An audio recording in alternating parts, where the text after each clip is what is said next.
Of the fall quarter. One second while I try to attend to all the pop-ups on my screen. I'm David Tripp, faculty at Antioch University, Los Angeles in the undergraduate studies program. We're really grateful to have you here for our final messy conversation of the fall term. We're going to be in conversation around the topic of race and gender representation in media. A lively topic, to say the least, for all kinds of reasons, but especially what we've seen recently in the election cycle. These issues have come up in all kinds of interesting ways as well. Before I introduce our conversationalist, wanted to remind you that we will come back. We will return January 9th. Hard to believe that it will be in the new year. And we're really lucky. We've been working with Esalen Bookstore for some time to provide gift certificates to our conversationalists. And you've probably heard that they have closed after many, many, many years of service. And Elaine Parker Gills, through her many contacts, has connected us with a new partner, Malik Bookstore. And so Malik Bookstore is going to be our conversationalist. And what we want to talk about together is the role of these community bookstores in the Black community, and just what a vital role that they play. And so that should be a terrific conversation and a good way for you to meet one of our new Messy Conversations partners, January 9th. I also want to extend an invitation. We don't do this often enough, but if there are topics that you think we should be in conversation about, or conversationalists that you know of that you think, that would be a perfect person to connect with Messy Conversations, then by all means, reach out to either Anna Kwong or Sarah Beth or Elaine Parker Gills or myself or Asa Wilder or Clarence Williams. Those are all the members of the planning team. And pass that information along. We would be appreciative of that. As always, please keep yourself on mute. That helps eliminate distracting background noise. And put your questions, comments, issues you'd like to see discussed in the chat function. And as she always does, Sarah Beth will curate those for us at the appropriate time. And without further ado, let me introduce Anna Kwong, who's the chair of undergraduate studies at AUSB and part of our Messy Conversations planning team. And she will introduce our guest, and Dr. Anna Everett. Thank you. Thank you, David. Hello, everyone. Good evening or good afternoon, depending on where you are zooming in from, okay? Today, we're very excited. I have my very good friend, Dr. Anna Everett. She's going to join me with this conversation. Dr. Anna Everett is the Emeritus Professor at UCSB and a Second District Commissioner for Women. She's also an elected member of the Santa Barbara City College Board of Trustees. She's a media historian by training with numerous scholarly publications in films, TV, and new media technology, focusing on race and gender representation. She's a Ford Foundation Fellow and two-time recipients of Fulbright Senior Scholar Award. She actually has published many books on the topic, and you can probably look at a lip guide for her extensive, very long achievement. Okay, so allow me to welcome Dr. Anna Everett. So Anna, please start. Thank you, Anna. It's always fun for me to address somebody else who's an Anna. So first of all, I'm really excited to be here and thank you for the invitation. What I am excited to share with you as a framing device or a way to kind of begin our conversations is to just situate the conversation in terms of how we approach film and media with the audience in mind, what we call reception studies. And a big issue here is spectatorship. What's important for you to understand is that oftentimes we think of media, film and television and social media as mere entertainment, escapism. But the fact is, we can tell by the money that's invested that it's way beyond that. It's much more important than that. And so one of the things that I want you to bear in mind as we move into our conversation is this idea from psychoanalytic theory of the primary identification. And what that means is that as spectators and audience members, we have a particular affection for, preference for stars and certain narratives and certain genres, right? So primary identification is that we form this bond with the star of a film, TV, or other media. And in that way, we become one with that person. And so that's why we are often drawn to certain stars and we want to follow all of their movies or TV shows or music as well. But we're talking about media representations. And so I wanted to kind of frame our discussion with that idea in mind. So with that notion of primary identification, we become one, we become sutured to or stitched to the star and certain narratives and genres, we can begin to understand why it's so important, all right? So with that stated, excuse me, Anna and I had talked a little bit about what's a good way to begin. And I thought, how about the question of what's your favorite memory of a star or TV show that really impacted you? And so that's where we'll begin. So should I talk about mine, Anna, or would you like to start? No, you go ahead first. Okay, so for me, as a Black kid growing up in a Black community and watching television back in the day, and I'm not telling you all how old I am, okay? But one of the things that was clear was that seeing African Americans on television tended to be restricted to sporting events, musical TV shows, and that was it. I had heard about Amos and Andy and the Beulah Show, which were these 1950s era programs that were boycotted by the NAACP because of negative representations of Blacks. However, when I was a kid, it was just exciting to me that there was a show called Julia with Diane Carroll. And Diane Carroll was a glamorous Black woman star of her own show. Not the first, because Louise Beavers was the first with Beulah, who was a maid in a domestic sitcom. Julia was a domestic sitcom, but she was a nurse, she was a professional, she was beautiful. And I loved seeing that representation. And then, as if Julia wasn't enough, then Nichelle Nichols of Star Trek came along and, oh my God, seeing this woman, right, as a child just opened up these possibilities for me, who was such a fan of television and films, and seeing these Black women stars just rocked my world in such a way that I know I still have a guilty pleasure about, because there were some aspects of it that we'll talk about later that were not so great. So Anna, what about you? What are some of the ones that you remember your first encounters with? Thank you, Dr. Ene. My memory is that I really like the Woman of Substance. The story is about a maid become a very successful businesswoman. But I have to confess that in terms of relating to these stars or heroines, I actually don't have any Asian representation of that. Because if you go back to, maybe I was not exposed to as many movies as most other people because I didn't come from a very wealthy family. But in terms of Asian representation, I didn't like any of the character.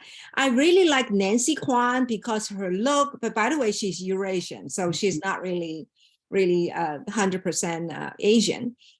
she's gorgeous and I like her personality and everything. But in the movie, the world of Susie Wong, she was a prostitute. So it was very hard for me to relate to her. Okay. So kind of like I'm keeping at arm's length of them.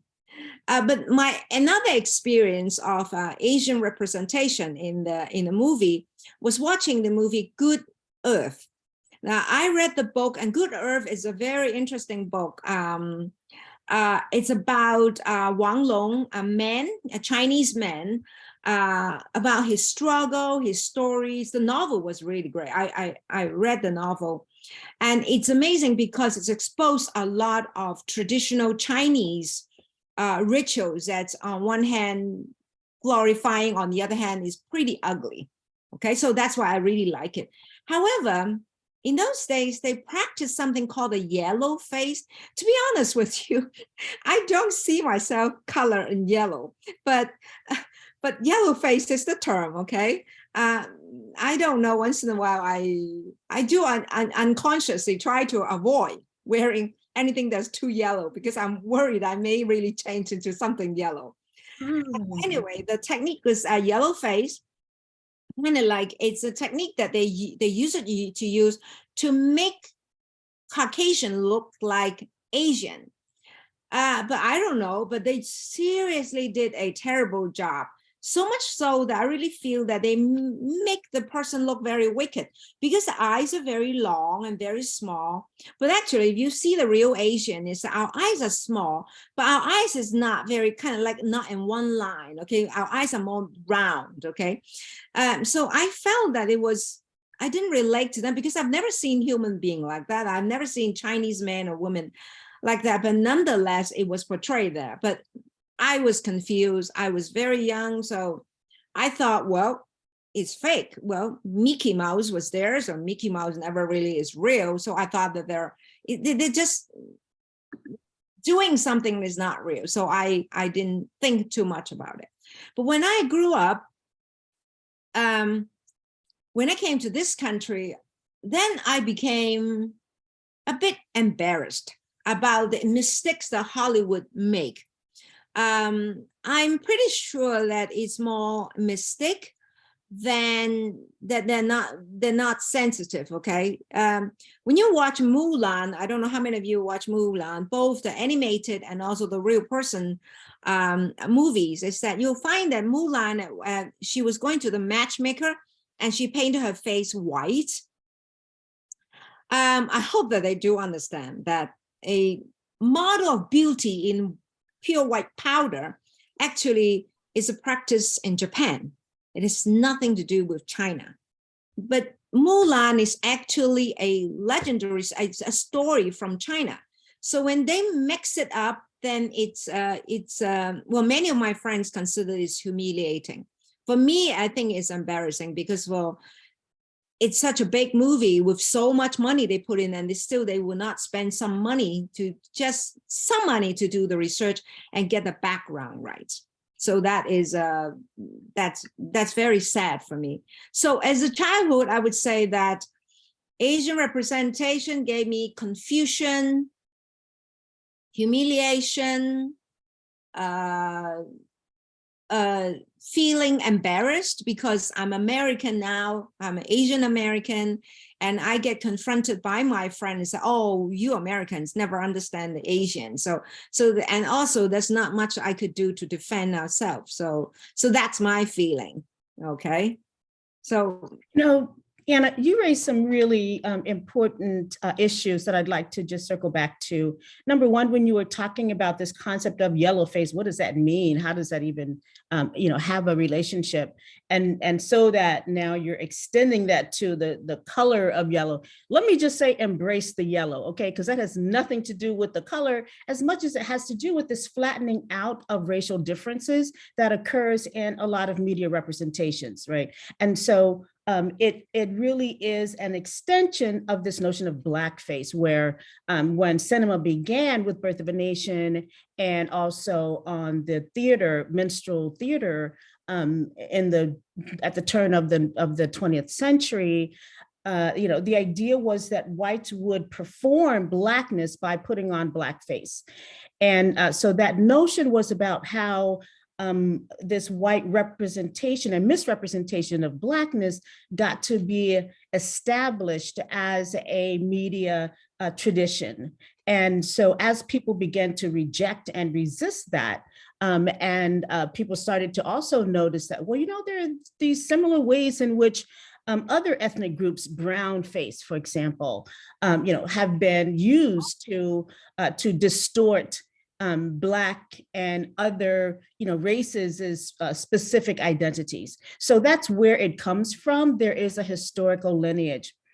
The other thing you mentioned that was exciting to me was in, trying to sort of make that distinction about understanding, who these characters are, and in the case of the world of Susie Wong, I was also a big fan, and I engaged in what one Black scholar has described as transracial identification, so that there's such a lack of films with Black or Asian leads and stars, so that our audiences, Black audiences, have a primary identification with white stars, right? So we do this transracial identification in order to enjoy the films.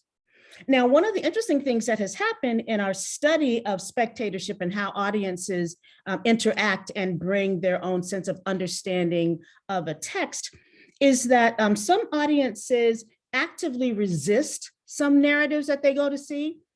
And we call it resistant spectatorship. And what that means is if you go to a film and you are rooting for the Indians instead of the cowboys, you're practicing that notion of resistant spectatorship, right? You recognize that there may be something wrong with this, and I want to cheer for the Indians, right, instead of the cowboys. So there are ways that we try to account for how different people enjoy, resist, and understand media representations, right? And so for me, going back to Julia and Nichelle Nichols on Star Trek, one of the things that was a bit confusing to me as I reflect on Julia was that here's this beautiful Black woman on television who's a nurse. She's wearing designer clothes and she lives in this amazing apartment that no way can any nurse afford. But it is the fantasy and it's the aspiration that makes you want to tune in because it's a beautiful environment and you get to fantasize. And so that escapism element is there and it's a part of the pleasure of viewing, right? So I can understand exactly what you're saying, but then you're thinking on the other hand, why is this representation so out of sync with the reality that I have? However, I have to say with Nichelle Nichols, who played Uhura on Star Trek, the African-American technology specialist, she was someone who was a regular actor. And at one point she wanted to quit the show. And Dr. Martin Luther King Jr. said to her, "You cannot quit Star Trek because your image is so important on television at this moment." Because remember the 60s, you're in the height of the civil rights movement. You've got all kinds of shifts and changes going on and demands for better representation. So that when she was thinking about leaving the show, she considered it and stayed on, right? And so that tells you aspects about the importance of media, but your experience of seeing the conflation and the flattening out of AAPI identity and Hollywood not caring even that this, Chinese narrative is going to be sort of overlain with this Japanese kind of expression is really why we want to talk about how important it is that media be critiqued so that we don't just accept it. Mm-hmm. Wow, that's true, so true. The story here. So, my another experience is that it's a childhood that it was a James Bond movie. James Bond movie in Asia was very popular. Almost anyone would go and watch the show. And honestly, we didn't speak English, but it's not hard to understand it. Ugly looking man must be the bad person. The good looking guy was the good person. And then there are women walk back and forth, but my experience with this is that I love the man. I love James Bond. I mean, However, the women were a bit unintelligent, kind of like they acted like they always have to be saved. And so I remember as a child, I felt bad for her. And I really feel that I promised myself is that when I grow up, I'm not going to be like her. I want to be more capable. I want to be actually, I can help myself instead of always relying on Bond to help me. And also is that you see the spy always change, kind of like even the spy from the opposite side will change. And then because they're so devoted to Bond, because Bond is so handsome and everything. So that is also not something that I relate to. But in any way, the gender representation was, that gives me a lot of question. Kind of like, yes, it set me an example, but also reminded me that, okay, I need to work hard. I need to be a smart person. I need to be capable. I need to be helpful. What about you, Anna, Dr. Anna? Well, you know, since you mentioned Bond, it reminds me of a couple of TV shows of the era. And one was I Spy with Robert Culp and Bill Cosby. And Bill Cosby and Robert Culp were spies. And of course, this was a big deal because this was the first buddy TV show with a Black male and a white male as equal leads, right? And so one of the things that was interesting was that you got to see Bill Cosby as Scotty, who's a tennis pro, which is his cover for being a spy. And he's going all over the world, and you're seeing a lot of America's Cold War anxiety being played out with this TV show. And it's trying to address racism, you know, in America and this kind of narrative of Black equality. But so Scotty, you know, is this Black tennis expert running around the globe, and as you pointed out, there are always these women who are available to these spies, right, as helpers, or they could be potential enemies.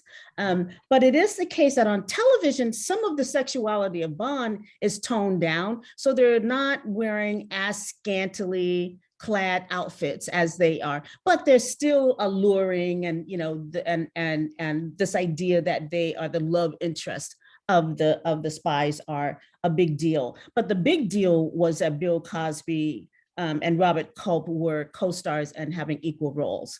The other show was Mission Impossible, and it was also a spy show, and that is the TV show was the main source of the now Tom Cruise Mission Impossible TV a series and franchise, right? But it starts with this TV show, and they had this one Black technology specialist, you know, he was someone who, again, anytime you saw a Black person on television in a role that wasn't a menial role was a big deal, and people wanted to watch. And so it was a real popular film. But as you were saying, there were these aspects of watching these shows that presented an image of Blackness and Black integration and success that wasn't really as available for most of us in our real lives. But it didn't matter because we enjoyed the spectacle and we appreciated those images and those representations.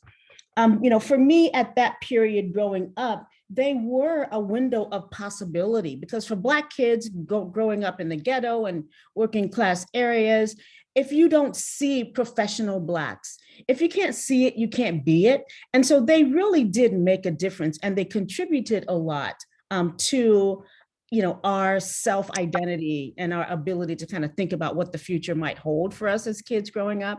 So that was good. But as a scholar, I look back and clearly I can see some of the aspects that are problematic, right?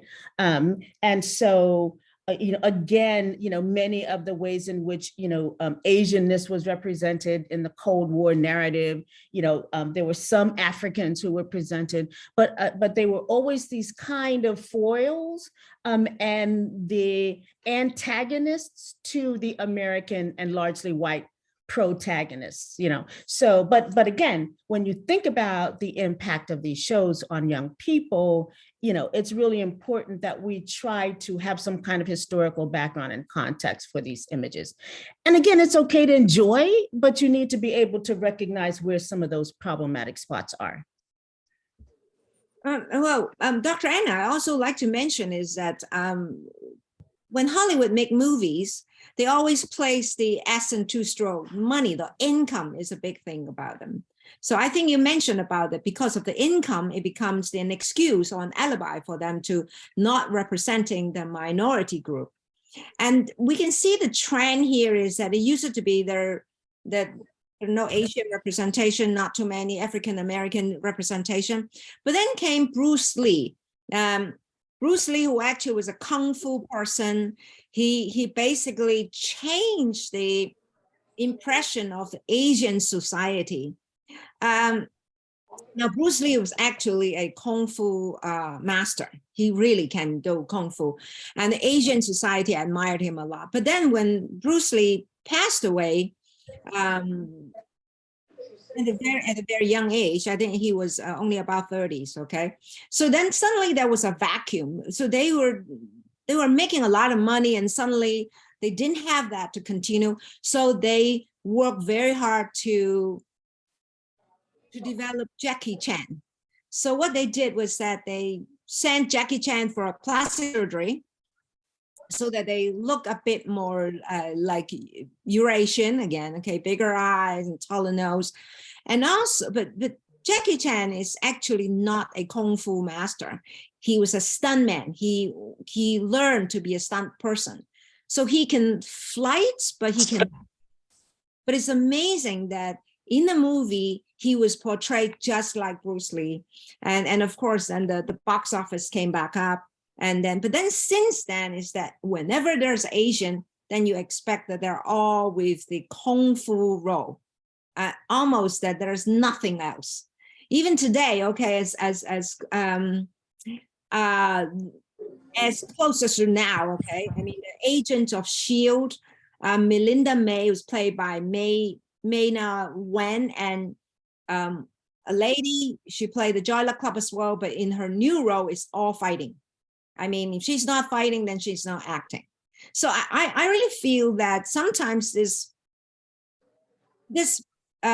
purposefully portraying the Asian to be Kung Fu master, that gives a wrong impression to people that we are Kung Fu fighter, we are quiet, we're shy, we speak terrible English, and we are exceedingly bad drivers. You mentioned is that when the audience watch it in the movie, they take it as real. I have to tell you my experience is that whenever there's a traffic accident, and then because of my police background, so I will get down and try to help the people involved in it. And the police officer will first approach me and say, so you are the one who make all this mess. Always never fail. They always say, oh, so now it's you, as another Asian woman driving. I said, it's not me, it's that one. And they kind of like, they were not embarrassed, but they were a little bit shocked, kind of like in disbelief. I said, my car's over there. Okay, you don't believe me? But every time. So that's what it's that what you are mentioning about is that most people don't distinguish the movies and in real life. And the sad part about it is that I'm sure many of you have heard about the Asian violence, because Asian was portrayed to be such a good fighter. So many people feel, oh, okay, well, let's see how good you guys are. Okay, so in the real world, that there are lots of Asian violence.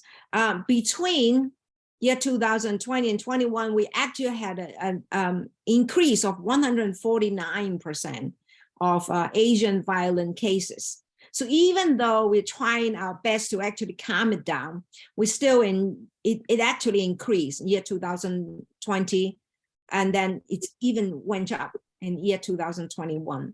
And these typically, they typically pick the much older people, the women, okay, and they very constantly attack kind of like unannounced. So it's not really a fight, okay?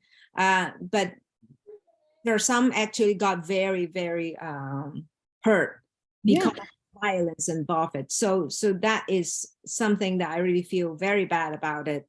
And in fact, is that that also is another reason is that during the Hong Kong, when there was a fight of between communists and the free Hong Kong, you probably know about the youngsters were really fighting against the Hong Kong government. Is that, but they actually picked UK as their first destination for immigration rather than America, is because they see that coming to America is way too dangerous for them. And I have friends write to me all the time and saying that, well, you be very careful, Anna, when you're walking around. I mean, watch out, these people do hurt. And so that is, it's very sad. It's very, you know, Anna, you raise a couple of things that's really important for our messy conversation, and one is the issue of the economics of filmmaking that become an alibi for maintaining the status quo of dominant, Hollywood narratives with its usual white stars, and then but also this issue of anti-AAIP sentiment and anti-AAPI community hate. That's been a big part of this post-George Floyd era. And I think there are a couple of things to be said about that. Let me begin with the economic excuse for why the box office isn't more diversified. And when it is, it's a matter of the copycat syndrome. So you were talking about Bruce Lee comes along and becomes a game changer.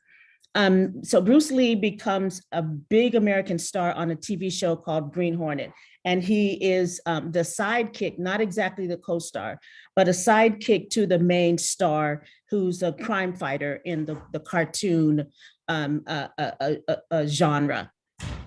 And Bruce Lee is so popular, he becomes a breakout star because once you see him on screen, the charisma, the talent is just unavoidable. And so he becomes a big star. And Black people love themselves some Bruce Lee. And it continues even to this day with Wu-Tang Clan and many others. And so there's this issue of representation of Asianness from either the model minority, right? And then, so there are these kind of conflicted emotions Americans feel about Asianness, right? From model minority, and then in the early 20th century, the yellow peril, because Asians were coming and helping to build a railroad, but then it's like, oh, they're taking our jobs, right? So these narratives get kind of, established and built into representations, so that by the time you get to, this notion of movies and representation, Hollywood is primarily interested in making money, but it's also primarily interested in its discourse and hegemony of power, and how it does that is, again, as I said, creating these narratives that we're familiar with, that we love, and that we try to emulate. So not only do we have standards of beauty that are European, Eurocentric, as you were talking about these Eurasians, with the Asianness, but with European beauty standards, African Americans in terms of colorism, light skin, the Halle Berrys and that kind of thing. This whole notion of what it means to be a star, bound up in those Eurocentric notions of beauty and power and all that. So that with Hollywood wanting to make movies that try to have some element of DEI, inclusiveness, diversity. It's fine to have a Black sidekick, an Asian sidekick, but, and so that's the excuse. It's like, well, people around the world aren't used to these movies and we can't sell them. And then you have something like Slumdog Millionaire or something that breaks through. And then all of a sudden Hollywood is like, oh, okay, yeah, we can make some money on these, right? So then you get a copycat syndrome for a while, but then they revert back to the norm, right? And then, so the idea is that on the one hand, the presumption that we have this inclusiveness and this diversity and this kind of, acceptance of difference is sort of represented in films in a shallow way, but it also has a kind of dangerous undercurrent as well, and that it permits us to be ignorant about or to deny the fact of, like I said, Asian American, Asian Pacific Islander violence and hate that has occurred recently, and also with the police violence and Blacks, so that media become a way to either gloss over that. And the final thing I wanted to add was that you said, people get to see these representations and, they're telling you, well, don't go to America because it's really dangerous there, or be careful if you're in America, right? But one of the things that I wanted to say was that it becomes an important critique, because for people who don't have direct access to different groups and different ethnicities and groups that aren't a part of their everyday lives, films and media representations become like documentaries, even though they're fiction, right? Because it's the only access they have. So that fiction films in this way have a documentary effect. And that's one of the things that scholars talk about that we need to be mindful of, right? So, so you raised some really important points that we want to discuss. And at the same time, thinking about what are the ways that we can combat some of this. And we're not here to say you can't enjoy, Mulan, but you need to recognize when you're watching it, and this is what I tell my students. I'm teaching a class currently as a retired professor. I'm on callback, so I teach one class a year at UCSB. I'm teaching a class on Black auteurs, Black film directors. And one of the things that we talk about is that, you want to be able to understand what's happening in these films, and it's okay to enjoy them, but you want to be able to call out when there's unnecessary racism, when there's unnecessary sexism, right? And so that they're aware that that these are all kind of bound up together in ways that can be very, very, dangerous, but insidious, in how they reaffirm dominant narratives about who's valuable, who's good, who's bad. Well, in my opinion, is that the media basically encourage a certain types of stereotyping. They fail to identify the diversity of the ethnic and cultural group that comprise the broad ethnic racial labels. I would like to use an example of when I watched the movie Joy Luck Club. I really like the movie Joy Luck Club, but I was also very shocked about the life stories of these ladies. If you have not seen it, the Joy Luck Club is actually about mother and daughter relationship. But what's happened to the mother is actually terrible. I was shocked because I come from Hong Kong, and it was a British colony. So my mom and my grandmother, they've never experienced something like that. So I was intrigued by the story, and I was actually completely shocked when I read about the bio of Amy Tang, the writer of the novel, that actually these are real story, the memoir of the great grandmothers. So now that actually shows that Chinese, how many Chinese, there's so many different Chinese, and we all went through different experience. But when we lump them all into one, then it is very, very hard. And then also in the real world is that when any one of you would come across someone who's Asian looking, this person can be Japanese, could be Koreans, could be Chinese, could be Vietnamese, could be any of the Asians. And these Asian countries have all different culture. And sometimes as we assume that they're from certain place. And how many times, I've heard people rude and they would say, go back to China. And I say, why should I go back to China? And then he said, well, you go back to China. I said, why don't you go back to China? He said, why should I go back to China? I don't come from China. I said, should I go back to China? I don't come from China. So they're very confused. Then whenever they see the face, Asian face, and they will all lump them on the, I think some time ago it was the Japanese, and now it's the Chinese, and I don't know on and on how they're going to move on. But I think that we really need to teach our population about the different and the diversity. But, by the way, there's no such words as Asian. There's no such words as European. We have Italians, we have Germans, we have French. They're all very different. how can we lump them all together? But then, of course, in Hollywood, in the movie shows, they just put them in one spot. Okay. Well, and also you raise a question, and I'm wondering if we are, running out of our time allotment or where we are. But you raise a question about lumping them all together. I do know that as we think about what's happened with particularly films and the dominant film structures, Hollywood is obviously the dominant global film market. But one of the things that is a good development is the way in which these surprise hits from different parts of the globe have made American audiences much more aware of and desiring to see films that are not just traditional Hollywood narratives.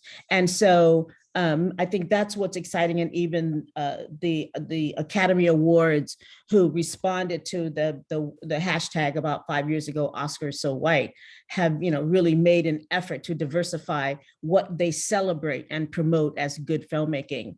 And so I think what our conversation is doing is pointing out what some of the benefits of some of this work of diversifying media, particularly for me and you, about gender and representations, is that they offer us a way to talk about these issues publicly, because we have a common language through film, right? So we can share these disagreements and these arguments and these concerns, even as we're training that next generation of filmmakers who can hopefully do a better job.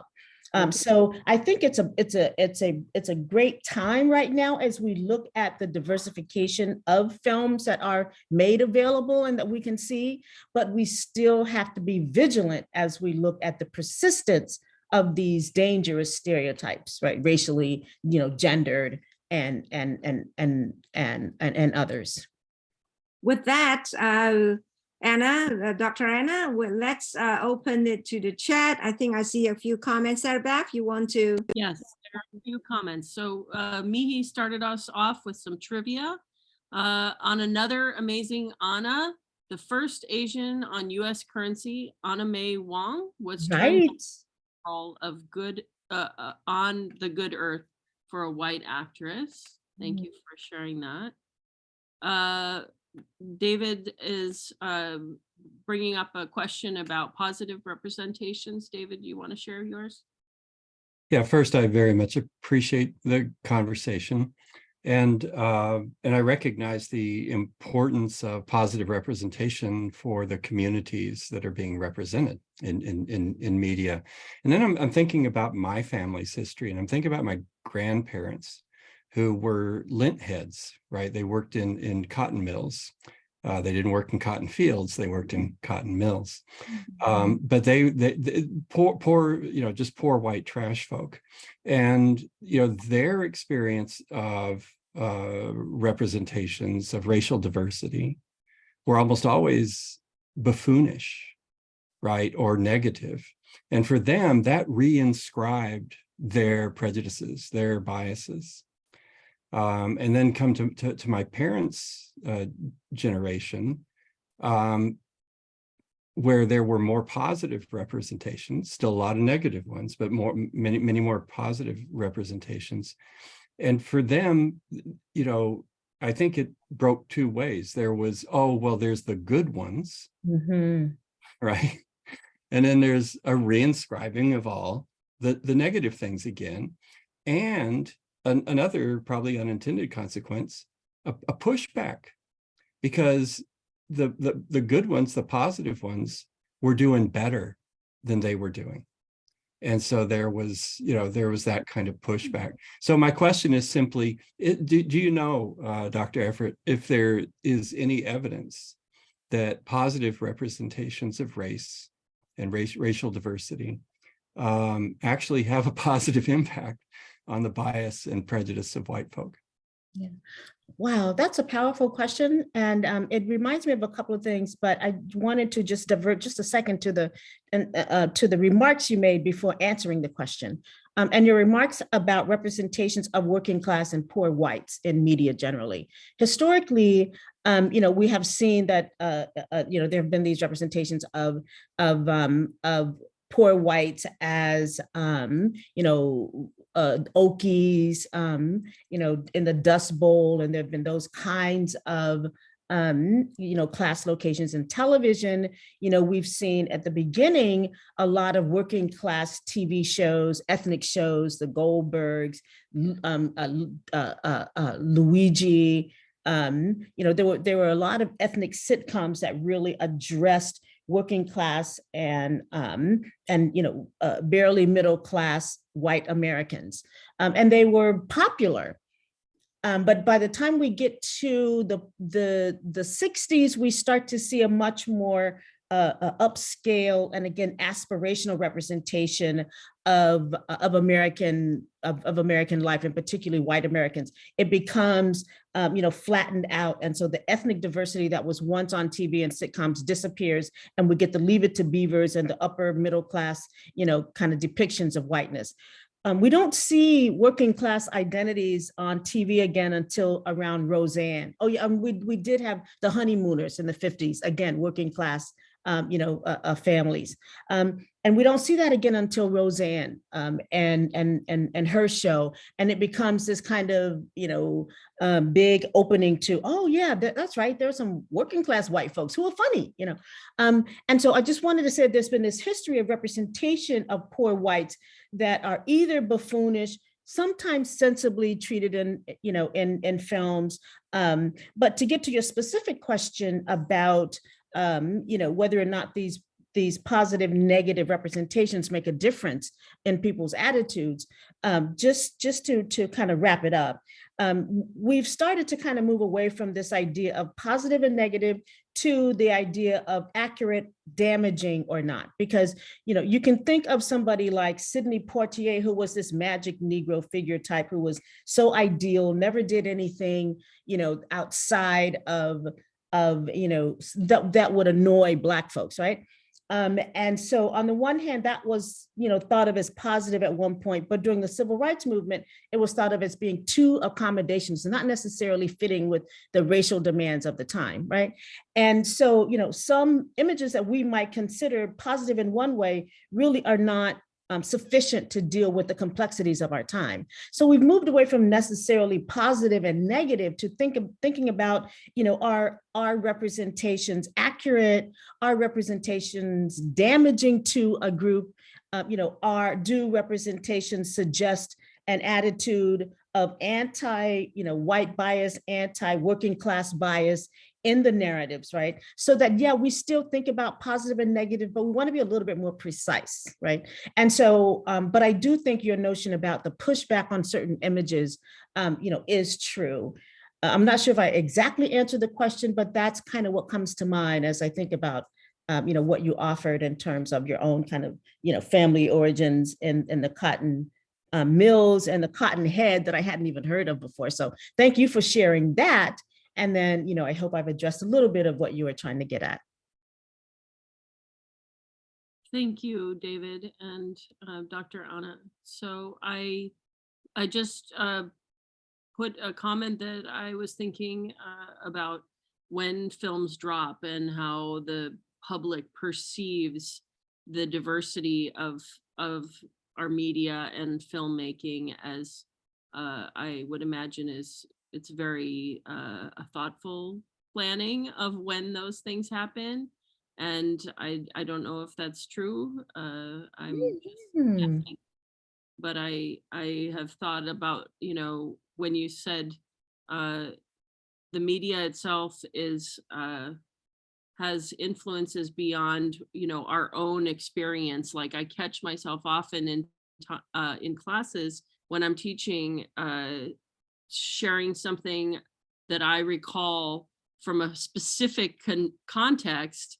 And often there's media that either was very different way back then or doesn't exist anymore. And I catch myself and have to explain what a VCR is or what I'm talking about with regard to an old show, an old context that at least when I was in school, it was a very common example to use. And I think one of the decolonizing strategies is really looking at what is our context and what is our position and how do we understand that differently, given all of the ways that we need to be more inclusive and thoughtful.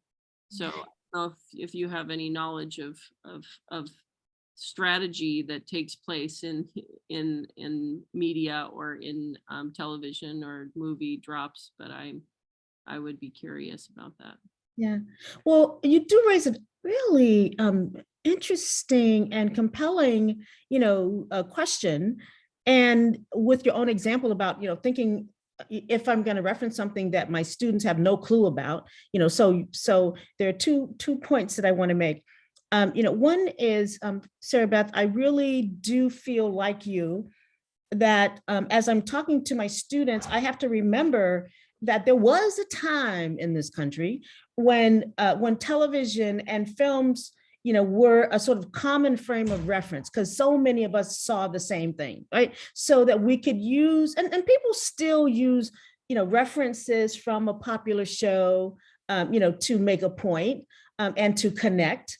But it is the case that with the once 3 networks and then just a few cable networks, but now with social media and, with just a complete, multiverse of entertainment options, we are rarely watching the same things unless they are these super opening weekends, like I can't wait to go see Wakanda Forever, right? For example. And you were talking about when films drop, and I know the original Black Panther dropped in February, Black History Month, which was appropriate because it was going to definitely get the attention of the Black community, but of course the Black community diasporically as well as in America and globally, so there are these places where we're thinking about our immersion in particular media cultures, and it's not the same for our students. But what I do know is that our students are often very excited to share their media experience and expertise with us if we just make that option available to them. At the same time, in our position, we also need to remind them that a lot of the stuff that they're excited about has this history that's connected to these pasts that we know a lot about, so that there are ways that we can share our either love of or suspicion about media and their narratives. But yeah, I mean, it's like, looking at a, what's a VCR, but it's often like, as you're trying to teach some kind of history, any history, and students will say, well, that was before I was born. I'm like, guess what? The world existed before you were born. Okay. But you need to learn about it. And we're here to tell you, right? That doesn't become an excuse, or that doesn't get you off from saying, well, you only 20? Of course, there was stuff that happened before you. You don't know about it, right? That's what I'm here for. And that's why you're in this class, right?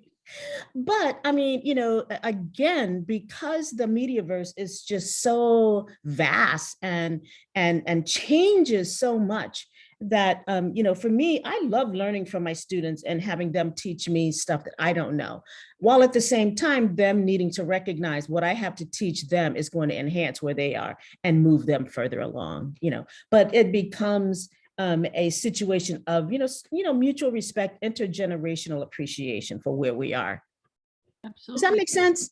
Absolutely. And before she had to leave, Dr. Lipinski was talking about this very thing of our context is so important to the way that we think about the media and these ways of knowing that come from technology. So she is gone, but she did say the documentary effect of fiction films teaches newcomers, immigrants, and non-English speakers about the US, something I experienced early on as a non-English speaker within an immigrant family.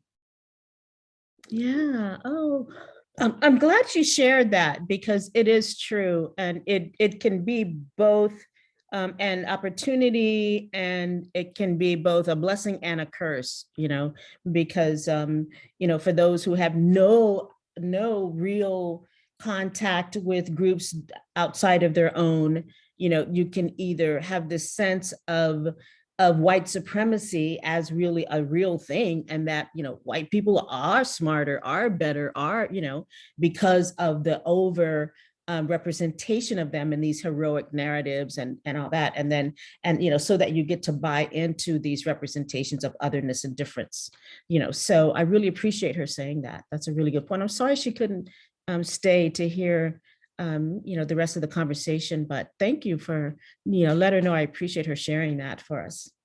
Yeah, that's an excellent point.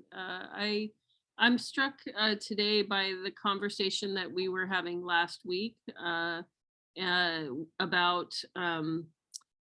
Black girls having representation in their stories, in books, in reading materials, and the complexity of all of the roles that get introduced through oral storytelling, which I think is really a basis for a lot of what we see in movies and in social media even. And I'm often struck by one of the important pieces of anti-racist work has I think been moving from we just focus on books and journal articles kind of life in academia to really bringing in all of these special and crucial tools of representation to share stories in our classes. I'm wondering if there are specific recommendations that you both have for those pieces that specifically represent groups or experience that you did identify with, and maybe they weren't while you were growing up, but maybe they're newer. I'm just curious. And I see Clarence has a hand up as well. Yeah, I think, like I said, is that the Joy Luck Club really echo with me, even though I don't come from China, because I had a pretty wide gap between myself and my mother. She was not educated because of her gender.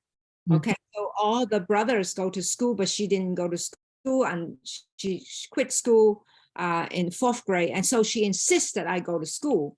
So, well, this is a mother's. When my mother wanted me to go to school so that I have a better life, but I think she didn't expect it was that when she sent me to school, and she was not. We do have things that we see that are very different. For example, she was not happy that I continued to work after I got married, because in Asia, so you only do that if either your husband try to get rid of you, or your husband cannot afford to support a family. So she was very upset that to know or understand that I will continue to work. But later on, we actually talk it through. We finally actually have a compromise. But culture, I think, is not like a jacket. We can take people out of the country, but we can't take the culture out of them. I always say that you can take the girl out of Hong Kong, but you can't take the Hong Kong out of the girl. So I still am very Hong Kong. Like, I speak very fast, I walk very fast. I mean, it's just Hong Kong, okay? And but sometimes we forgot. Women like my mother's age is that she's stuck with that culture. And even if you tell her it's different way, even we consider this a newer way, she considers it torture. So yeah. And Clarence? Clarence, yeah, Clarence.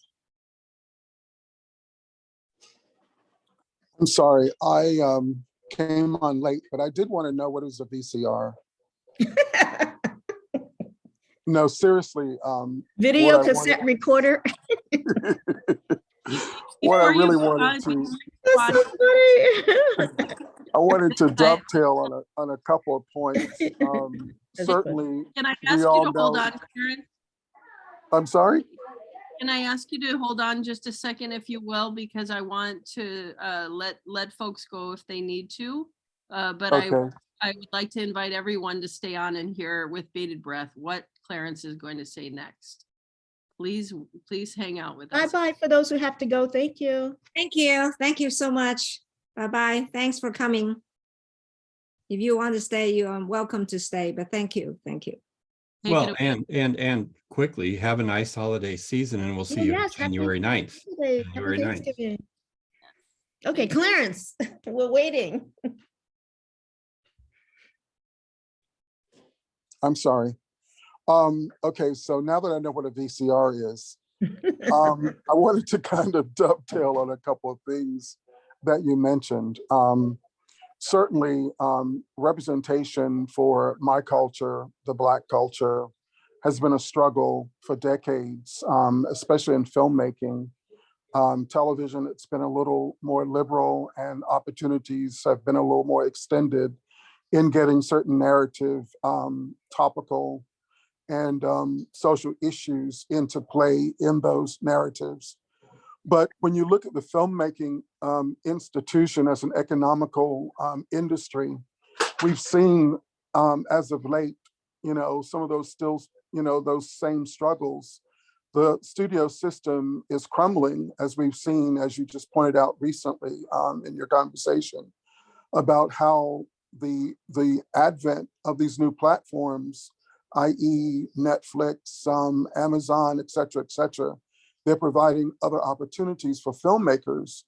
But you look at someone like a seasoned player, like a Whoopi Goldberg, who you would think can greenlit anything in the world at this point in her iconic career. It took her 25 plus years to bring Till to the screen. And that's an example of how you still have a control of the studio system on what they want to let the public see or not see. Yeah. And that is why we need more people of color, be it Asian, be it, Latinx, be it Black, be in those executive seats so that they can greenlit stories that people need to know about. And to that end, I want to just ask your opinion. I'm a bit infirm, so I have not seen Woman King. And there's been so much controversy in the Black community around Woman King because, they say that, well, don't they know that some of those tribes held slaves, and they don't talk about that in the movie, and therefore we shouldn't go see this because this movie is not, it's not authentic, it's not real, it's not truthful. I haven't seen it, haven't been able to see it, but I would love to know your opinion, because I did live through the experience of The Color Purple when it became a film. And once again, Black people got out and protested and tried to deter people from seeing it because they thought, the narrative emasculated the Black male, and therefore it wasn't worthy of public consumption. So in my own opinion, I think that there's been for so long so few opportunities for our images and our narratives and our stories to really be told in an authentic way, that sometimes, we are challenged by the fact when they do appear and how they got there, because we know that filmmaking is still very expensive. Even if it's on a lesser platform, it's still an expensive medium to approach. But I would like to know your take on Woman King and that controversy, and how is it that we're still having to grapple with what is real, what is not, what is fictional, and how that represents in media. Clarence, I have to say, what you did was you brought us back to one of the questions that Anna and I had, and that was the burden of representation that we were going to talk about. And so what you just raised, and your commentary and your critiques as well as your concerns, really kind of bound up in that issue of the burden of representation, so that it is the case that it's so difficult to get a film greenlighted. I was telling my students, I was teaching the LA Rebellion about those Black students who went to UCLA and formed a movement in the 1960s and 70s. And one of them was Julie Dash, and she was talking about making a film. When she made Daughters of the Dust in the 90s, she had so much trouble getting that film greenlighted. She had to have the Japanese group I think the Kino organization, fund her film. She couldn't get Hollywood to give her any money. And what she said in discussing her travails and trying to get that film greenlighted and funded, she said one of the things that she recognized is that for the white men in Hollywood who controlled the studios, she said, they couldn't see themselves as a Black woman for 2 hours. And that gets back to my original point that you may have missed about primary identification. When you go to a movie, you become the character, the hero and the heroine, for 2 hours. That's what makes going to the movie so much fun. You become that person, right? That you're cheering on, or the villain, and whatever the case may be. And so she was saying that those executives couldn't conceive of being a Black woman for 2 hours, because that was what Daughters of the Dust was asking you to do. And so you can see how, in many respects, that this issue becomes so problematic for Black filmmakers, because on the one hand, they want to make a film. It may be their first and last film. So they either have to throw everything into it, and they're not going to satisfy anybody, or they have to water it down to what they think audiences are going to like, and they don't satisfy anybody. And then their own ability to make a film that they really wanted to make gets compromised, right? So it is an issue that becomes so problematic for communities of color trying to make films in an expensive media environment, getting it greenlit. And I see you have a follow-up question, and I'm happy to go there. But I just wanted to say, in regards directly to the question, I haven't seen, Woman Warrior yet, because there's, well, first of all, I'm teaching and doing a few other things. As I try to apportion some of the things that I can do in terms of, seeing things when they first come out or waiting for them to stream, it becomes a choice. And I just, elected to kind of wait until it comes, either on a streaming platform to see. So I can't really answer, but I was following some of the controversy, and I will be curious to see what I think. Finally, on this issue of what's not in a Black film, it gets a little frustrating for me, because the Black filmmakers shouldn't be required to put everything in a film or address everything in a film. They're telling the story they want to tell. And for those who want to make a film of, woman king, woman warrior, then they can make their own film and put it in there. I mean, really. Now, obviously, there are things that when you're making a film, you would like to treat fairly, but you don't have to address everybody's concerns. And finally, on this question of Black slavery and African slavery, it wasn't the same as what was going on in the New World. Slavery was an economic engine that drove the New World. And it's a different situation than what was going on in Africa at the time. So, so the complexity that people want to easily overlook in order to minimize or diminish something is something we have to be mindful of too. Thank you so much. Clarence, did you want to say anything else?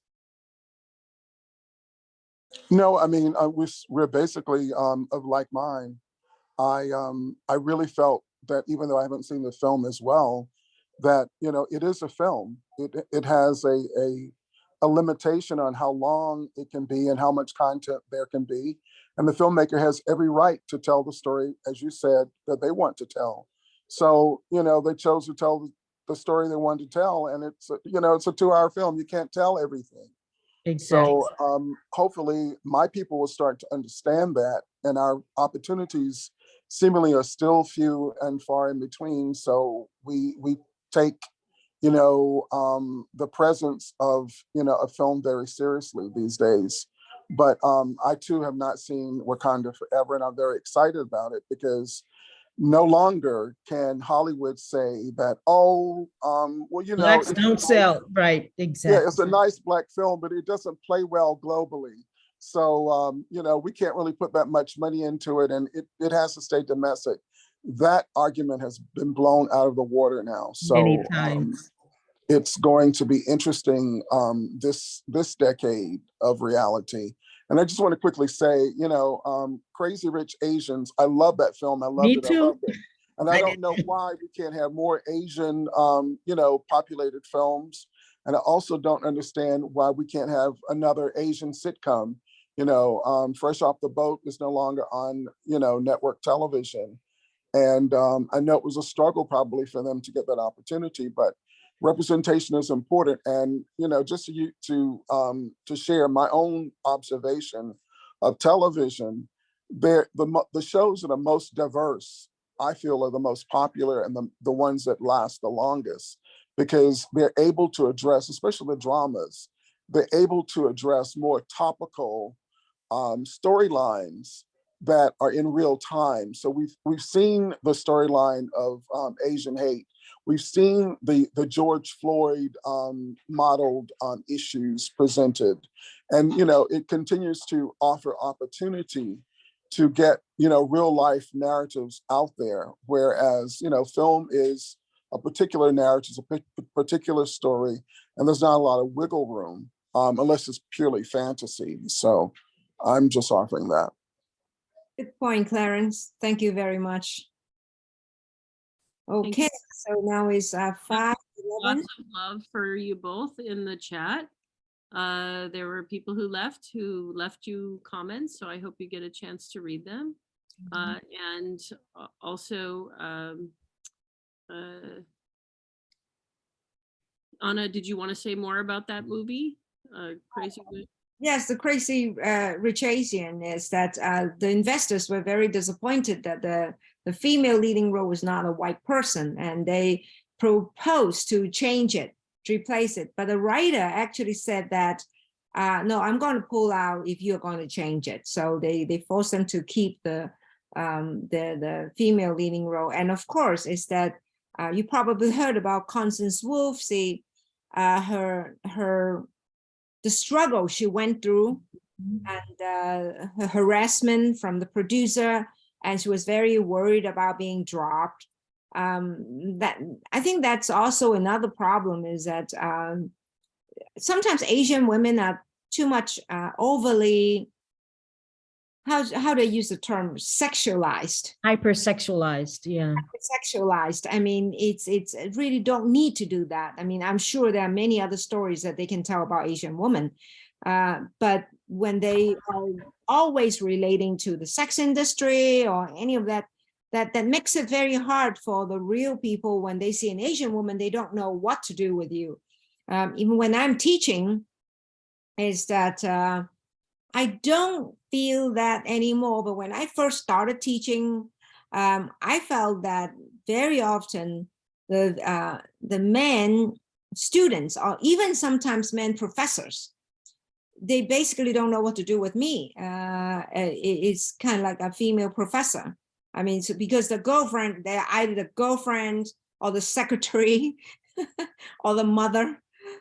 So having a colleague as a woman, it's very tough for them. So I hope the media actually will begin to turn a new leaf, start listening to all of us, because exactly what Clarence is saying, that the more diversified a movie or a show is, the more popular it will become. And even now that we see that the fashion show industry also involve more diversified look. Otherwise, it was all blonde hair, blue eyes, fair skin, and they're the only model. I mean, but in actual fact, that the retail store actually need a lot of Asian support, the African American support, and many other people. So, okay, so if I-14,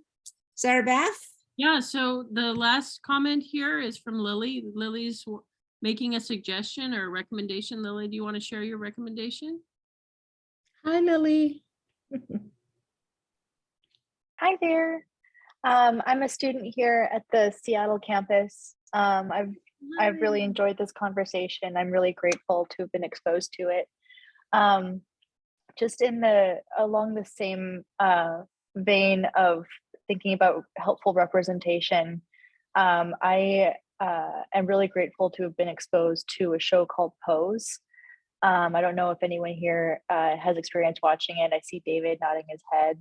It's a show on Netflix that is just this really both gorgeous and powerful representation of the queer life, and more specifically the Black trans experience in the 1980s and the AIDS crisis. And it's certainly experiences that I would have no way of being exposed to. I was born in 1996, and I'm white, living in Seattle.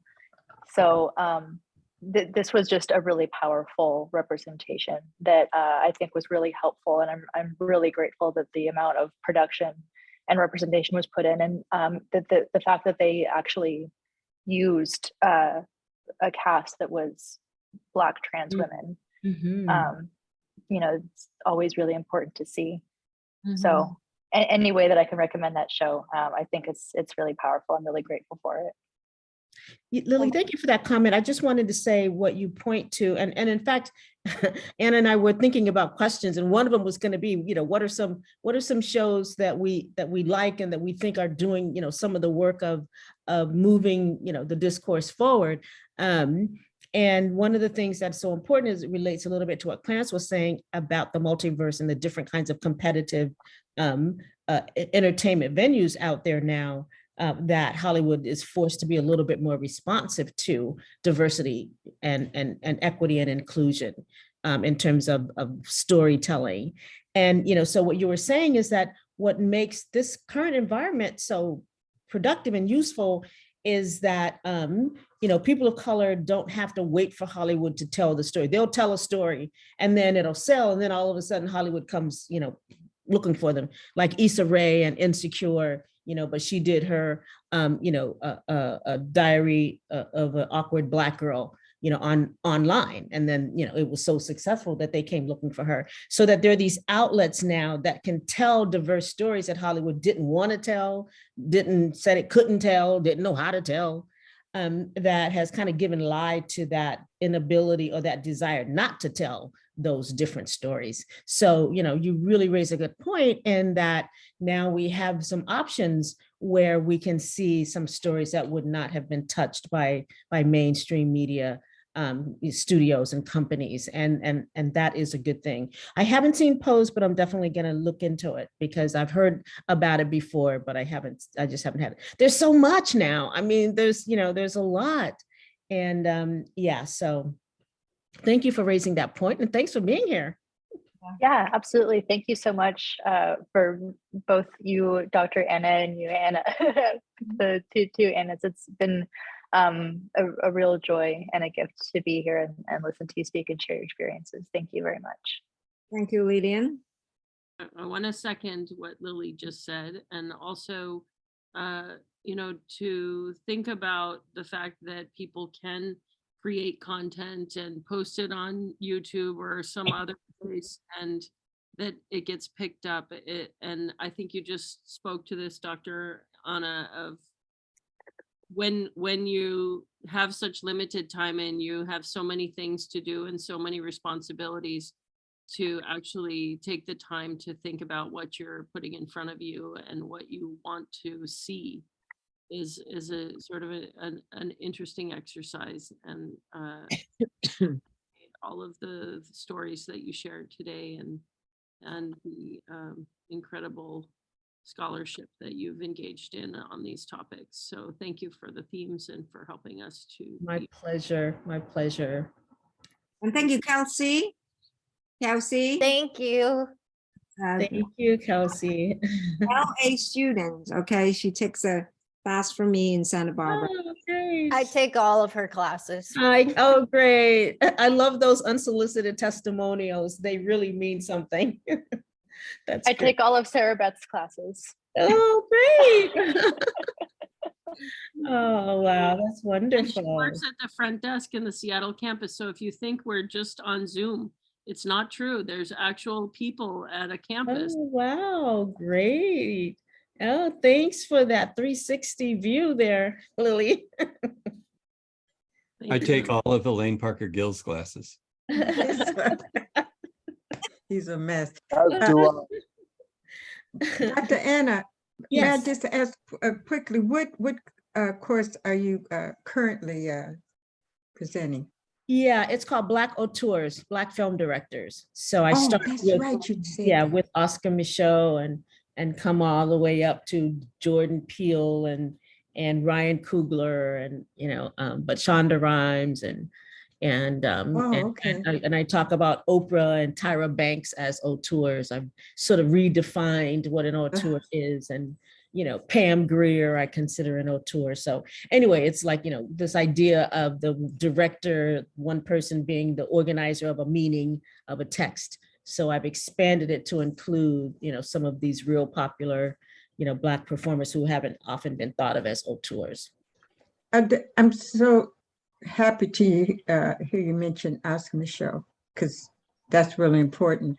Oh And yeah, he's the Spike Lee of his day. absolutely. Are you in this particular course, Antoine Fuqua? I haven't because there's only so much you can do. I haven't because I'm trying to do film and TV, and so Yeah, it's a lot. yeah, Well, I would yeah, love to talk to you about that. yeah. I would be very interested. Let's do it. Yes, because he's taken a very interesting route. And, Yeah. he's the director of Will Smith's This Emancipation that's Oh, going to be coming out right, next right, month. right, yeah. I had a chance to see that script. Yeah, yeah. Oh, he's been very successful on television. Yeah. Okay. All right. Great. Okay. We'll be glad. Thank you so much for your time. And maybe we can get together pleasure. because you can visit my class. I'm always, Okay. And Dr. Anna, thank my you students would love it. My students would love it. Thank you so much. so much, Dr. Anna. It's such a fun to work with you. Oh, same here, Anna. You know it is. So my pleasure. Thank you, everyone. It's been a delight. Okay, all right. Okay. Good Have a night. happy Thanksgiving. Thank you. Same to you all. Nice holiday. Okay. Good night. Bye. Good night.